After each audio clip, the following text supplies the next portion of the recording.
Patrick Rollins. I'm the Public Information Officer for the City of Corvallis, Oregon. I've been helping Corvallis Police Department and County Sheriff's Office in response today. With me is Captain Nick Hurley of the Corvallis Police Department. He's going to deliver a few brief remarks and take a few questions.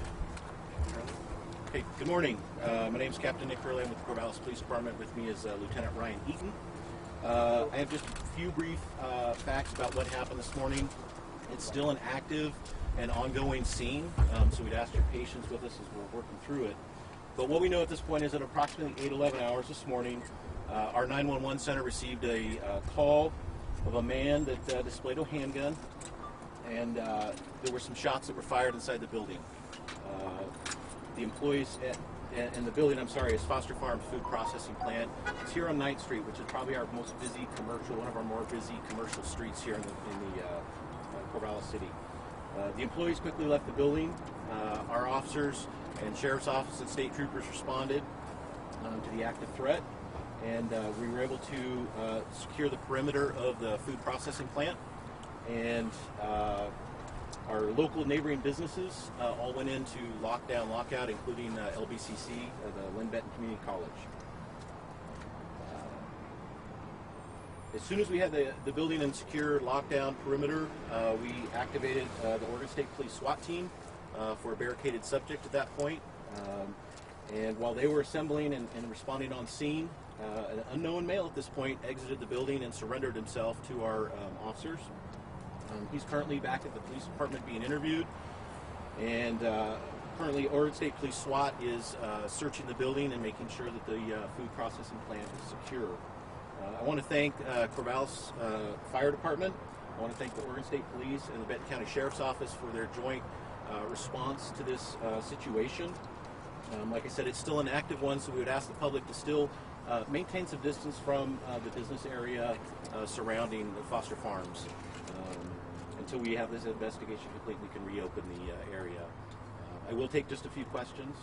Can you say what this guy may have been aggrieved about, or what he was upset about? Well, at this point, I have no information other than what I gave you in terms of a man walked in. So that's what I hope the detectives are finding out right now. We've also heard that the first call to dispatch said that there was a man in the bathroom with an alleged gun and bomb threatening to blow up the place. Can you confirm that at all? That, again, I don't have the specifics on what threats were made exactly. I can tell you that everything that we did, we took serious and brought in the state police SWAT team to assist us, as well as some of their bomb response folks. So that's what they're doing right now, is currently sweeping the building, making sure it is safe for the public. Captain, how many shots were fired, and did they hit any individuals? There were no individuals struck. I do not have a number on how many shots were fired at this point. That's part of our ongoing investigation. Inside the building, right? That's correct. Inside the building. No injuries as far as you know? As far as I know, there are no injuries. Was the gun found? I don't know that yet. He did not have it on him when he left the building. Was there at any point a hostage situation? I'm sorry? At any point was there a hostage situation? No, at this point there was no indication that at any point we had a hostage. We just had a barricaded subject. The employees were quick to respond for themselves. The main woman that heard the shots, she was in the adjoining room. She acted very quickly, was able to get her fellow coworkers and her supervisors alerted and get them out of the building. So kudos to her for doing a great job recognizing the threat. When he was in the building, did he barricade himself anyplace else, or did he surrender right away when you got here, or what was that scenario? Well, it took us a little while. Once we got the building secure, it took us probably a good hour to get the perimeter secure, to get some folks on scene. Like I said, we had sheriff's deputies from Benton County, we had state police from Albany and Oregon State University campus office who were assisting us. It's hard to know exactly where he was at in the building at this point. They're going to start reviewing surveillance from the video internal, but until then, we don't know. Is the suspect an employee? We don't know that yet.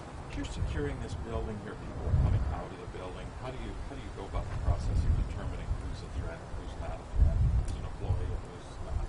Well, as part of the investigation, as we pulled people out, most of them, it sounds like, from what I'm understanding, most of them were already out of the building by the time we arrived, but they were able to determine that the subject that the employees saw was still in the building. But we would identify whoever we pulled out of the building, verify their identity, their employment status.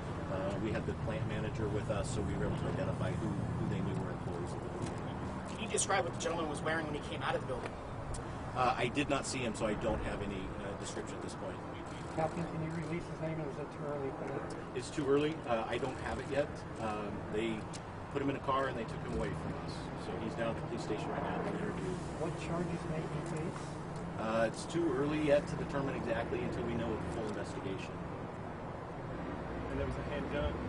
My understanding is it was a handgun, yes. Is this a secure facility, or is this a public entrance that he may have gone into? This is a relatively secure facility. They do have a public entrance for deliveries, but it's a processing plant. It's not a point of sale customer type of business. So, all right. Any other questions? When you found him and you arrested him, did he have additional ammunition with him? Did he have... I don't have any of that information at this point, unfortunately. We'll probably do another briefing here within the next couple hours once we have an update from our on-scene folks over at the building, once the scene is secure over there and cleared, and once we learn a little bit more from the investigation. Captain, if he was charged with a crime, would he be arraigned today? I don't know that. Last question. Last Okay, guys, question? we're going to wrap it up. Okay.